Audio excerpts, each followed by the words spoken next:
Welcome to the Suze McLean Poncho of June 16, 2025. And today I'm sitting here in our home with Jakko, my husband, Jimmy, our dog. And for the first time, we are not recording this by broadcasting live on all social media platforms, but we're recording this with proper microphones in our own home. We're going to talk about safety and trauma today. And that is quite a broad topic. And we're just going to have a really nice conversation about it together. And actually, because today is safety, this was the right session to look at it from a place of, can we create an environment that is safe enough to actually talk about safety? One of the things that occurred to me is that being both in our own room, talking through social media with everybody live, is actually not always safe, because we didn't prepare, we don't know what we're going to talk about. Are the things that we're sharing safe for us to share, but also safe for other people to hear? And also, and this is a big one for me, my nervous system used to feel extremely unsafe between people, but I'm realizing more and more, the more I am expanding into the full picture of who I am, the safer I feel while you are here. And it's kind of strange, because for all this time we've been recording while the entire world was watching. And now you and I are just sitting here having a conversation together. And we're going to broadcast this episode tonight. But when it comes to safety, a lot of people might think that this would be extremely safe, right? It would be extremely safe to just record it, just the two of us. We can always delete things. We can edit it. We can throw it away. We can start over again. And to me, somehow, it's not necessarily safer to do it this way. What's it like for you? For me neither, because I don't know why, but I feel much more excitement about this conversation than I felt about all the last ones we did. Because then it was just, I'm here looking to my screen and just react on what happens. And now we sit over against each other and looking to each other directly. Just a microphone in between. And it feels like it is more intimate, but at the same time, intimate is not always more safe. It's interesting, right? When we talk about safety, all of a sudden, the setting that most people would perceive as extremely safe can actually also not necessarily be so safe, because we don't know what's coming. And even though nobody's watching, we can do it over and over and over and over again. The intimacy creates a level of, is this really interesting for people to listen to? Is this really what people want to hear? Nobody's here. Nobody can chime in. And even though people rarely chime in into our conversation, all of a sudden it feels like now we're required to know what we're talking about. Yeah, that's true. It's not that I'm aware that people will listen to this, so that this would make it unsafe. It's, I guess that for a long time I would think that predictability would make things safe for me. But now I don't know where we are going. It's just about safety. And I have lots of ideas about safety, but because we don't know where this is going, it feels, I feel excitement. And I would say that normally,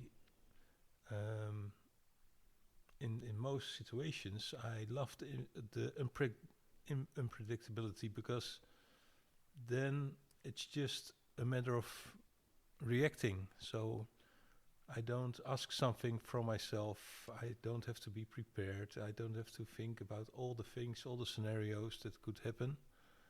I just can be in a situation and see what happens, and then see how I respond. But in a way now, because we prepared this in a different way, we are looking to each other and still don't know where this is going. Yeah, it's but now we are busy a few minutes, and so it becomes more familiar already. So I feel more at ease.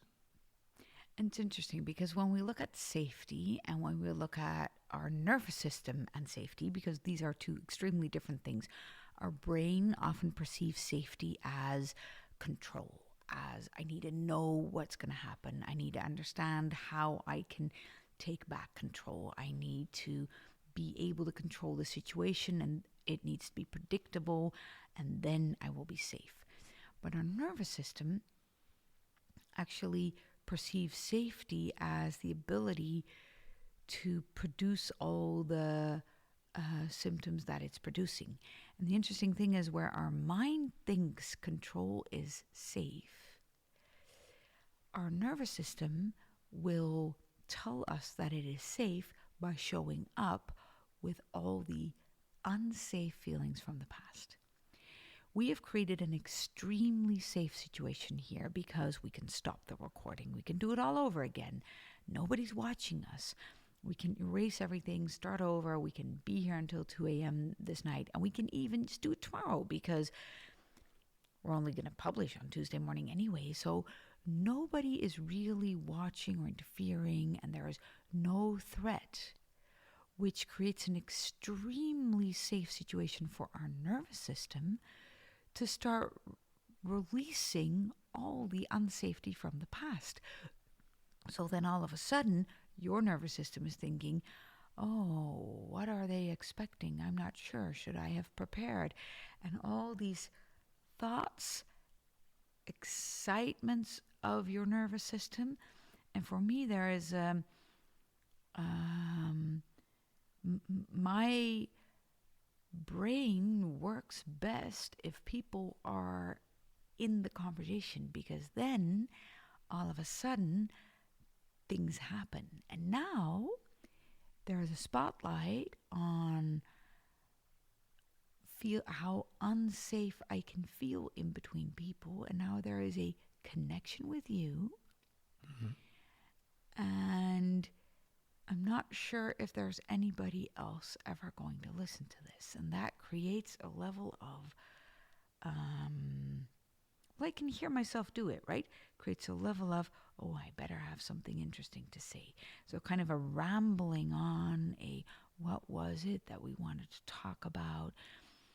And the interesting thing is, a lot of people perceive safety as a situation where they can completely relax and take control. But once we have that situation, all the reasons that our nervous system doesn't feel safe start to show up. Now, let me translate that to everyday life.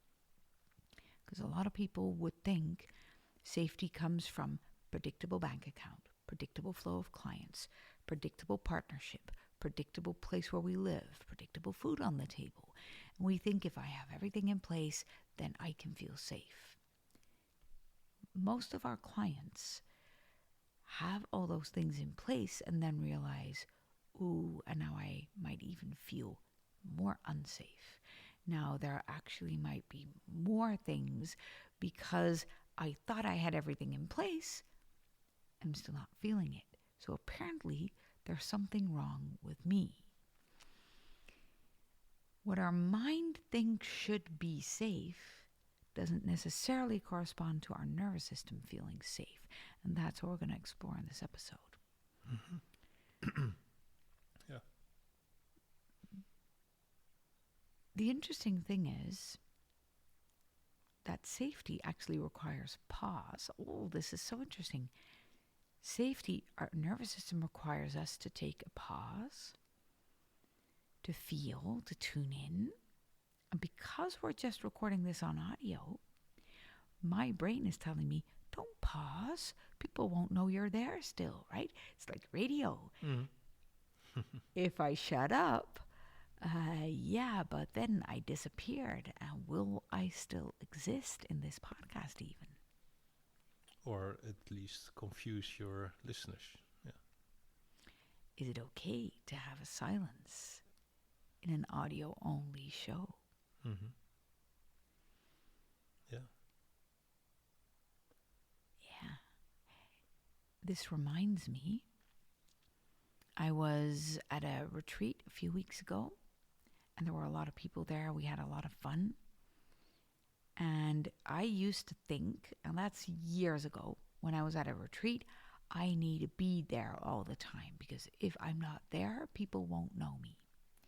If I don't show up, if I don't connect with people, then they will for sure not notice that I am present. And kind of makes sense, right? If you're not in the room, nobody can see you. So to your mind, that makes sense. But I was completely unaware of the fact that I might make an impression on people, and that people might want to see me. I always thought nobody in their right mind wants to spend time with me. Nobody in their right mind is interested in what I have to say. So unless I am there, they won't ask me.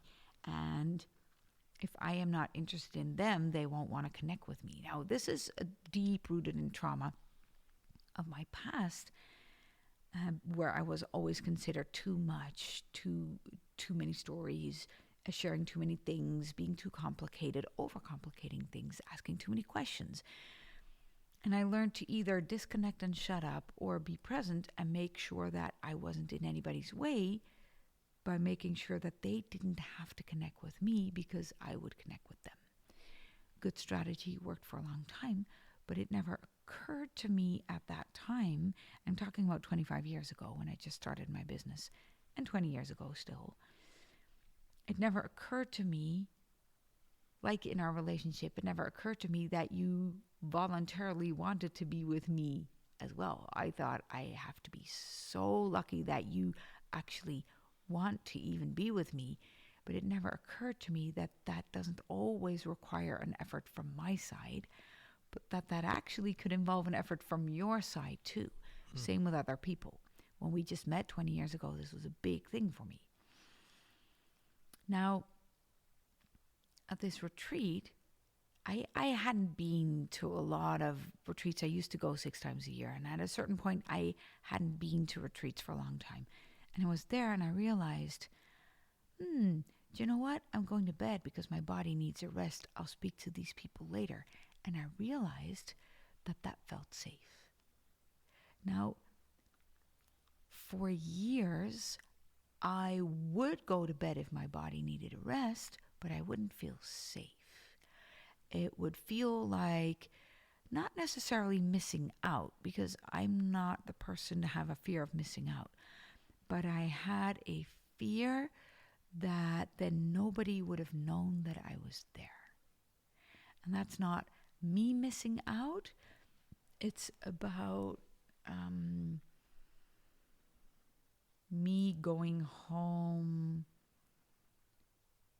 and needing to work really hard to still create the connections that I could have made at the retreat.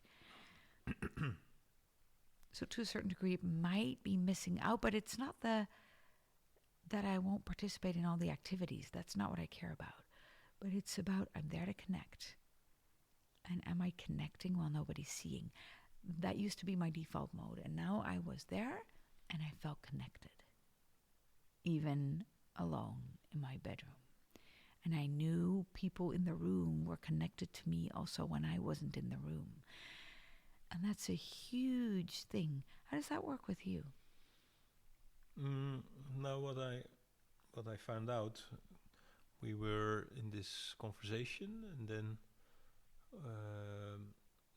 we talked about how safety shows up just when we are here and we didn't prepare. So there was no predictability about where to go in this stage and this place, and it is very interesting what happens, and I recognize it in a lot of people.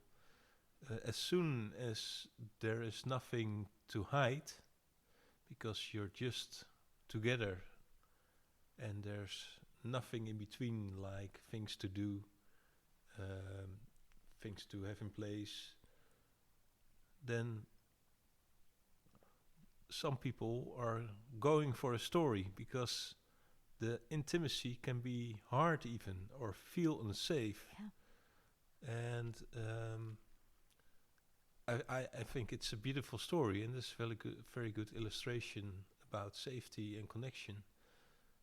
But I thought of all the times that I was with people, and as soon as there's just silence or there's not that much to say, that people are looking for stories, and you see them like in their mind, they're um, um, trying to find a story that can uh, fill up the silence, and that's really a sign of not feeling safe while being connected. Yeah, now that you say that, it's not just finding a story, it's also doing something. Yeah. You're very good at that. When we're in the kitchen, I just love being in the home together, and I don't necessarily need to do things together, talk with each other, have some kind of deflection. I just love it when you're present, I'm present, both of us are here. And I think it's only quite recent that you start to even understand what I mean by that. Mm-hmm. Because for the longest time, if I wasn't entertaining you or we weren't entertaining ourselves together, you would leave. I still do. You still do. Often. True. Yeah. Yeah, true. True. Yeah. And the funny thing is that that can feel pretty unsafe to me. Hmm. Yeah. Yeah, I can understand it, and it's maybe a kind of trauma reaction that I always feel that I'm in the shortest of time, that I'm always looking for moments that I can accomplish things that think I'm convinced I have to do. It can be work, it can be practical things, it can be practicing my playing an instrument, or other plans I have in mind, or doing the garden, or anything else. There's always something to do. There's always a big to-do list in my head. So if you want my attention, and just for no particular reason, then just be together, then I don't understand, because the to-do list is that urgent. And this is really, really beautiful because a lot of people can relate to this. If you're listening to this, we all have strategies to make sure that we feel safe. And for Jakko, it is doing stuff. Because if he doesn't do stuff, he starts to feel, and in Jakko's case, I'm pretty sure he starts to feel guilt. Yeah, it's guilt, because it feels like I'm behind in all kind of things, and I'm responsible to keep on, to do the things I promised, to do the things for work, and I'm always late, always behind, so I cannot lose a minute. And this is something very relatable, right? So the to-do list has to do with not having to feel guilt. And in my case, I connect with people very often. Well, I don't do that anymore, but I used to connect with people because otherwise I felt loneliness. So for me, for the longest time, if I was always everywhere, I was at every networking meeting, I was always connecting with people, because if I wasn't connecting, I would be terrified that nobody would give a shit about me. And if I wasn't doing the connecting, nobody would call me, reach out to me, care about me. So for me, the disconnecting from people feels like certainty of loneliness. Now, not that much anymore, because today I know that I love being alone. And I know that me being alone doesn't mean other people are going on with their life and forgetting about me. But we have all these reasons. And I used to really be always connecting. I was the head of the moms in our kids' classes. I was running the football team. I was constantly reaching out to people, sending texts, making sure everybody knew I still existed, because if I didn't keep my existence in their face, they'd probably forget about me. But I am actually not a very, I'm deeply connected, but I don't have to have the connection from the sense of talking or doing things all the time. I just love being together. The more I created safety in my nervous system, the more I can just be there and feel unsafety or safety and trust. But if the alternative is feeling loneliness and emptiness, we won't do that. And that means that we won't emerge into the deep talent that we really have. And for you, it's about, if you stop doing things and just start being, that means a lot of guilt will come up. Yeah, I don't recognize it as guilt. So Okay. if you say guilt, I think it is guilt, but How do you recognize it? but I recognize it. Just don't stand in my way because I'm busy. I'm just busy now, and I can't lose that other minute. And then, so don't stand in my way or don't touch me now. We'll do this later, and then when there's And then you bite my head off when that number comes. yeah, of course, yeah. So it is not guilt that comes up at that moment, but now you say guilt. Yeah, what would happen, or how would I feel if those things that I believe that should happen don't happen? And if I look at it from this conversation, this moment, I think nothing would happen, because there are also so many times that I just waste a lot of time reading the news or going into stuff that isn't really important that much. So I can be in a rush and then waste a lot of time at just a few minutes later. As long as you're being busy. Yeah. And your nervous it also system feels like being busy. And but whenever the clients come over here, then I can have all the time and have all the attention to be really connected. Yeah, So but then that is what you're doing. yeah, That takes over your to-do list. yeah, Yeah, I recognize that. But this is interesting. This is where it gets scary, because we have a lot of clients, and not where Jakko gets scary, because Jakko's actually quite aware of these things, and we're talking about this in depth to make things clear. But we have a lot of clients who are only able to feel that sense of centeredness and peace when they're with their clients. And that's where it gets really tricky, because if we can't find this place on our own, in our own life, then our patients, our clients, our customers are actually serving our nervous system instead of that we are serving them. Specifically as trauma therapists, right? We need to be extremely aware, and we work with a lot of doctors and therapists and leaders. And if your clients, if in the space with clients you're able to feel safe and to trust yourself, but outside of that you're not, then there immediately needs to go off this light bulb over this question mark of, wait a minute, who is serving who here? Because your clients are not just coming for what happens in the session. Real trauma work means that they want to learn from you how to regulate their nervous system and the way you would do it for yourself outside of a session.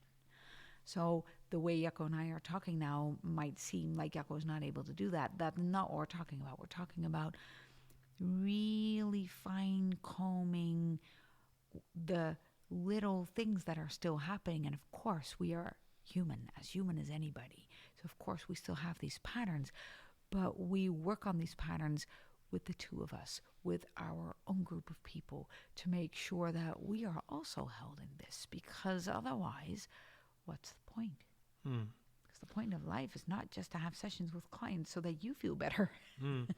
No, what really was very nice to experience last weekend is that while the car broke while we were at the highway, and our son was with us, and he had to go to work, and he was already late, and so it was not really a good timing to have a car that didn't drive anymore next to the highway. And not only Suze was calm, and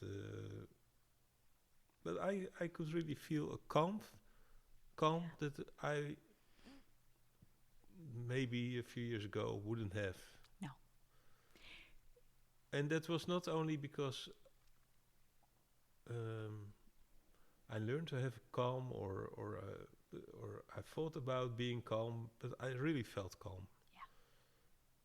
Yeah. And I even enjoyed the moment, because it was not predictable, but we were there with the four of us, and we had our dog. 5 of us. Yeah. Just gonna say, Jimmy was there too. Yeah. And so maybe because for me there was not someone waiting, but I felt not that very healthy. I wanted to go to bed, so in that way it was not really nice. But even then I was thinking, okay, it will take as long as it takes, and we'll see. It was extremely palpable. So what happened is we were driving home. Benjamin was in a hurry. He needed to go to the restaurant where he works as a dishwasher. We were going out for dinner with Rosalie, who just passed her high school graduation, and we were going to celebrate. We had a really nice day. It was just another 15 minutes drive and we'd be home. The car broke down. We had to pull over in a beautiful spot, actually, next to the highway, but in a very nice spot with a lot of nature. It was nice warm weather outside. We're sitting in the shade. I felt some raindrops. You felt raindrops? Yeah. Oh, that's interesting. I didn't feel them. Just a few. But I can remember, because for me, my whole system thinks, well, this is what it is. I'm here now. There's nothing I can do about it. And Benjamin started panicking from a place of his entire brain started to predict, okay, so I will never be able to work anymore. And his whole world fell apart. And he got frustrated and angry. And my nervous system responds to that from a place of totally fine, whatever you're feeling, you need to feel it. I don't know if any of what your mind is telling you right now is actually true. So I just tell him, do you know what? It is what it is. Yeah, but I'll never be able to be at work before 11. I said, we don't know any of that. So I refer back to, I don't know. I'm here. All I know is I'm here. I'm going to sit here and wait for the tow truck to come and get us. And after that, I will know the next step. And I'm extremely well trained for that on board of ships. And it's just how my system works. Your system is wired differently. And we're not in these situations very often together.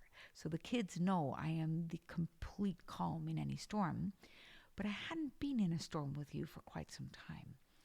And my entire brain was saying, Jakko might freak out. Jakko might freak out. And Jakko just started to lie down, pet the dog. And that was so soothing and nice for me. It was like, I could just sit here for 2.5 hours. It was a really, really nice moment. It was very palpable how big the foundation of safety in your system has grown over the past 20 years. Yeah. And the interesting thing is that I talked about this with a few clients afterwards. And they said, well, how do you build that safety? And this is interesting because we can talk about it a lot, right? We can talk about it from a place of, well, you can't predict what's going on, so logically, stop panicking. And yeah, we can spread that quote on social media, and we can read the book, right? And all the famous big meditation gurus will tell you, well, you know what? There's only the now, there's only the present moment, which is, of course, true. Not very helpful in the moment. It's not very helpful in the moment when your entire system is signaling unsafety. It's signaling, but I cannot predict what's happening now, and now my entire domino set of to-do lists and things that I promised and places I had to be is going to change.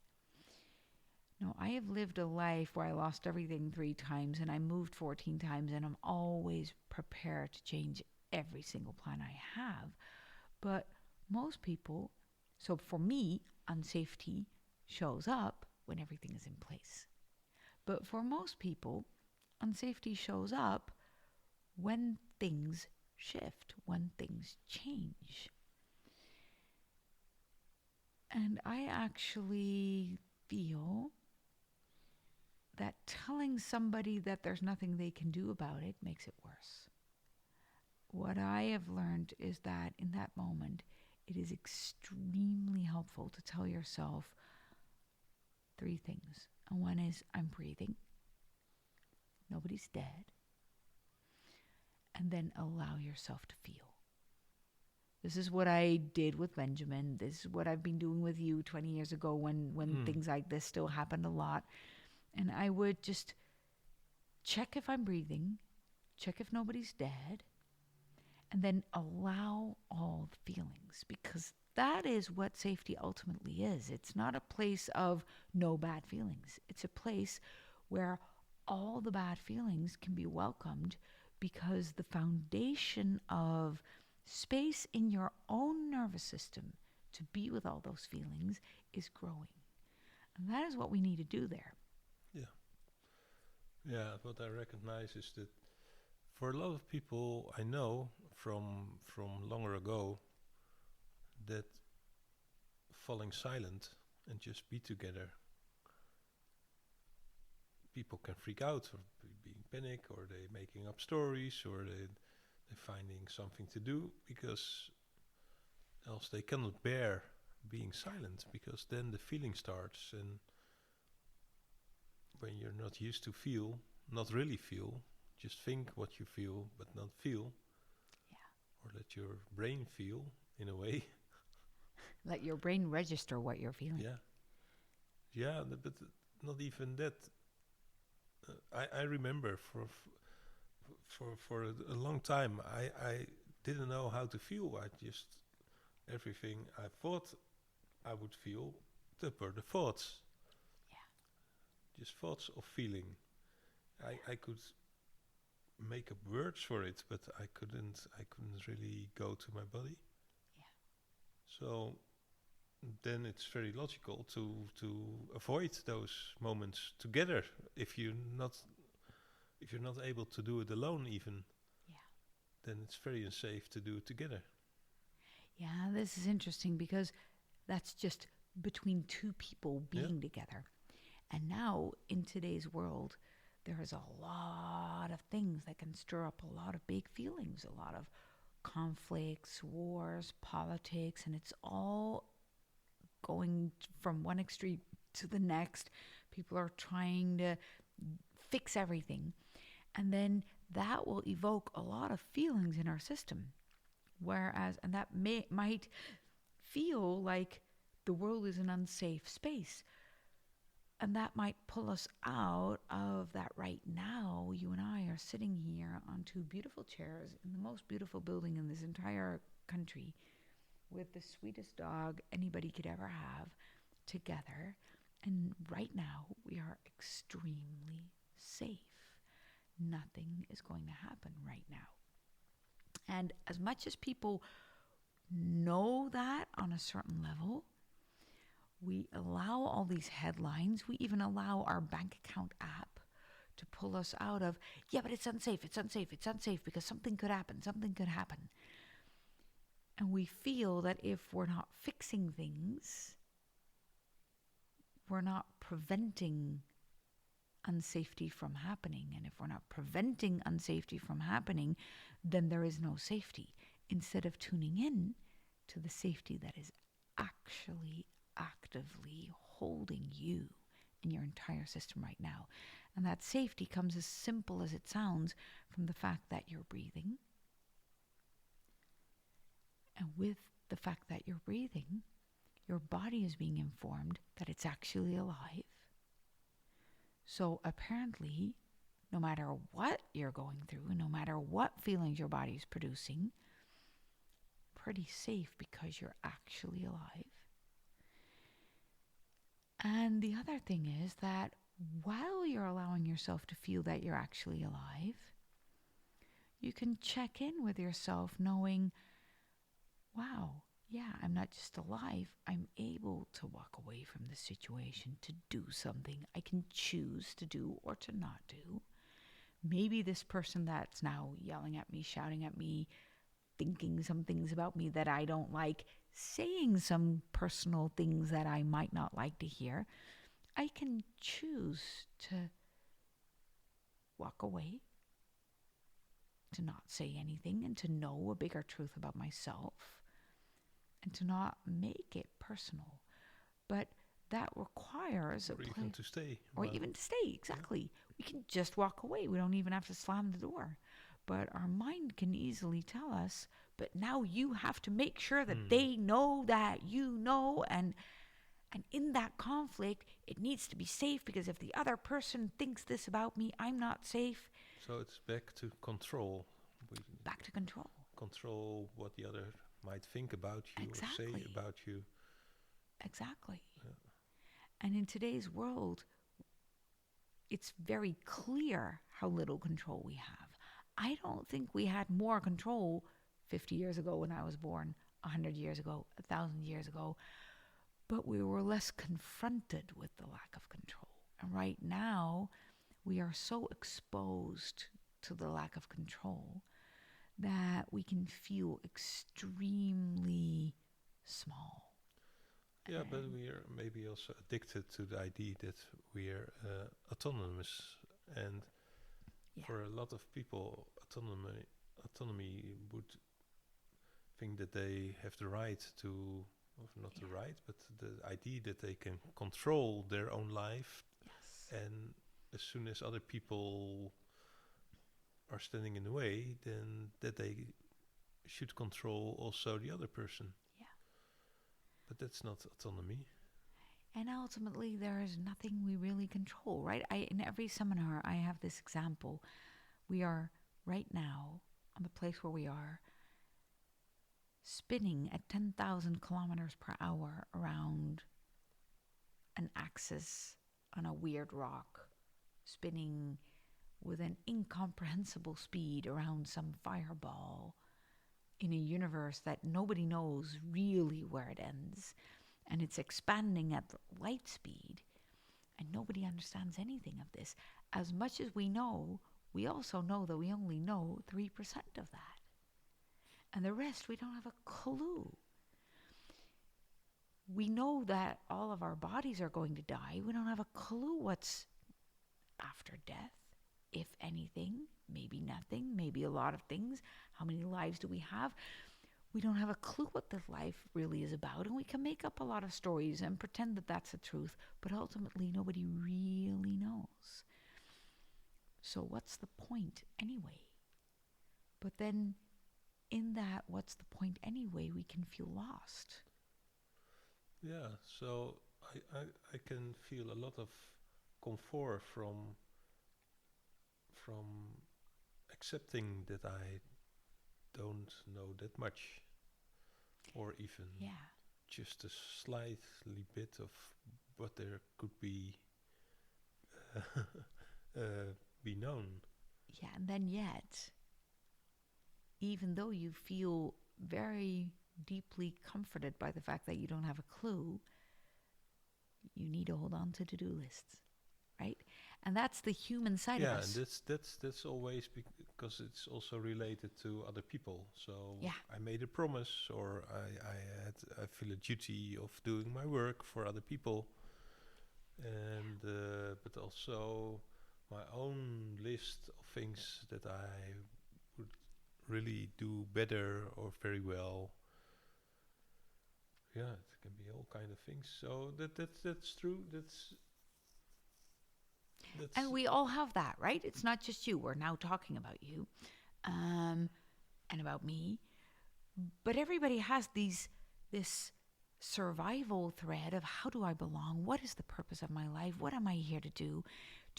And that will drive us. And it's a beautiful thing. It's not a stupid thing to have to-do lists and feel driven by them. There is beauty in it. As long as we don't make that the ultimate purpose of our life, as long as we can see it in perspective of the purpose of my life is that I'm going to be here for about 140 years max, and that I get to choose what I want that to be about. I get to reveal who I am to myself, first and foremost, and to share of what I find and what I reveal to the people around me so that that can inspire them to reveal more of who they are. And ultimately, that's what finding God is all about to me. It's about how much of this beauty of existence are we revealing together. And then a lot of clients last week told me, yeah, but there are so many people doing shit things. What are they then revealing? Because how is that related to revealing God? And I don't have all the answers, but I do have one answer. And that is that all these people right now who are making it unsafe on this planet, from my perspective, it could be different people than from your perspective. That's okay, it doesn't matter. But all these people who are making it unsafe are calling me to create such deep safety that I reveal more of myself. And I don't know what their purpose is. I don't need to know. But it's a beautiful thing to look at it from a place of the effect that they're having on me. And that is, wow, I need to show up more. I need to show up bigger. I need to bring more. I need to share more, because then at least both of our voices will be heard.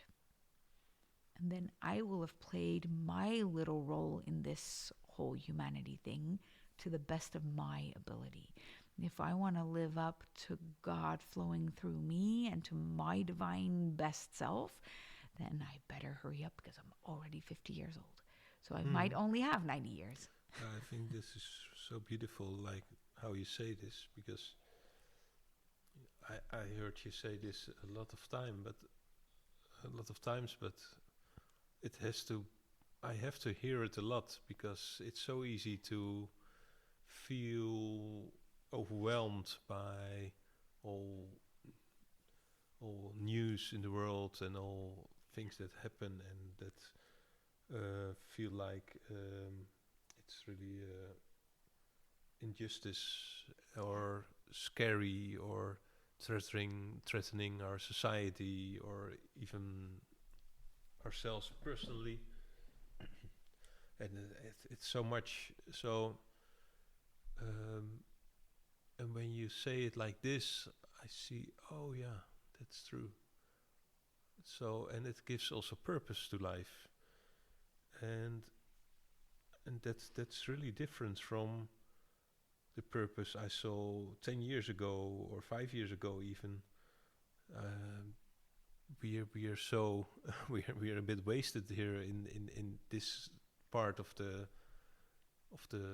world, where we have it all, and we just see how we can get it even better or more, or and now there's really a goal for being there for others, and then like hurrying up to do all your own stuff feels like, oh no, the connection that I can make now is better.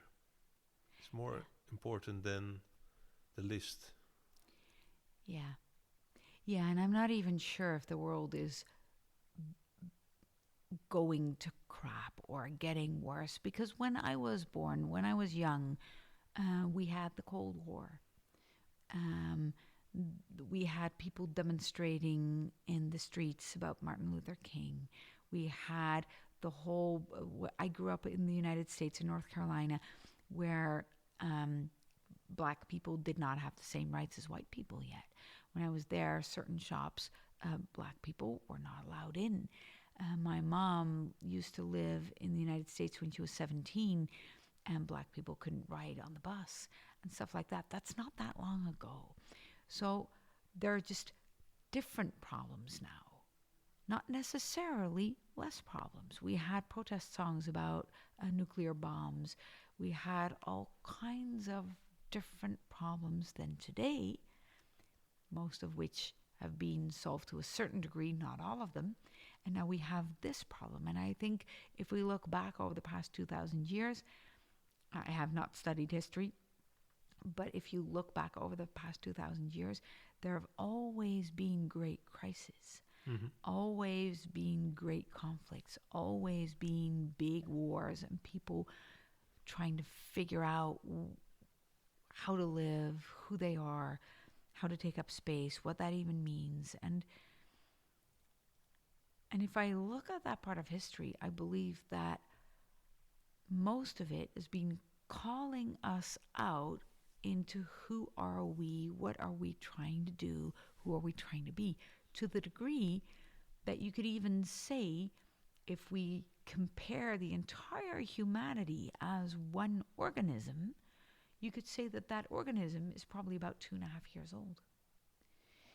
Meaning that it is throwing a few tantrums, like a 2-year-old in the supermarket.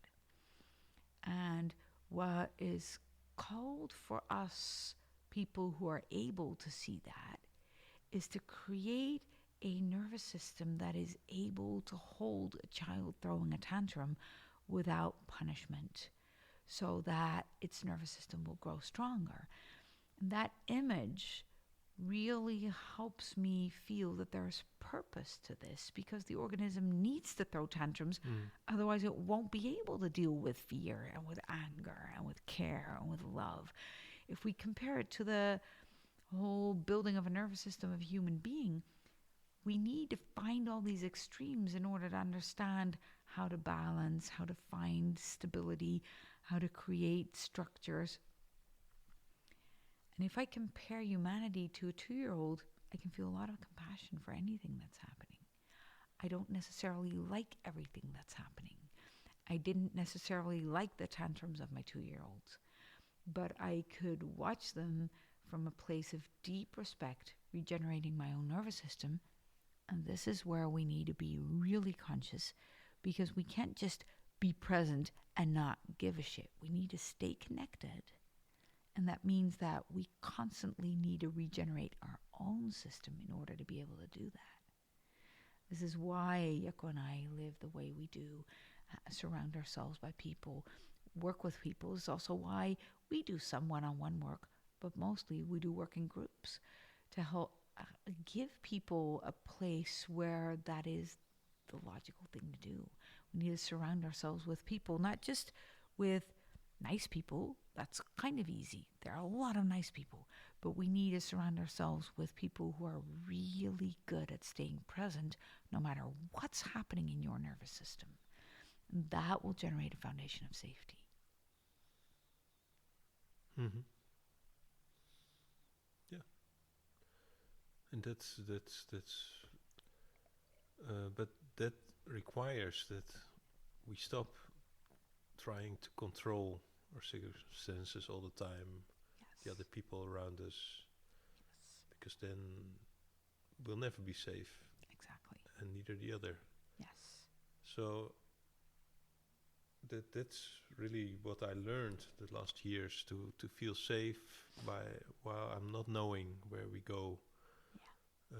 Feel safe when we have connection, and there's nothing else than the connection itself. Yeah. And that's really where it goes towards feeling all the unsafety that was there once, and that's still in my body. Yeah. And if all we could feel is the connection that you and I are feeling right now, and if we would die in 5 minutes, life would have had purpose. Now, I wouldn't want to die in 5 minutes. I would want to evolve and pass this on and share more with more people and spread this like a virus. I would really want that. But the purpose of life is not finishing our to-do lists so that our bank account signals safety. The purpose of life is to feel safe and spread that, and our bank account will be the result of it. Yeah, that's beautiful. Guys, that was it for today. Not sure what we'll talk about next week, but I am sure we'll record it in the exact same way, with our microphones and beautiful sound. If you have any questions, let us know, because we're more than happy to tune into your questions. Pretty sure next week we will have a really, really, really nice episode. We'll keep you in tension. And maybe about unpredictability. Who knows? It is going to be very unpredictable what's going to happen next week. So it might be the topic for next week. Stay tuned. Don't forget to rate us on Spotify. Send us your questions, your emails, tag people, share this. And if you have any questions, let us know. If you want to be involved in our work, we host a retreat 18th to 22nd of July called Finding God in Everyday Life, which is exactly about what we've just been talking about. I can't wait to see you there. And I can't wait to see you next week. Bye. Bye.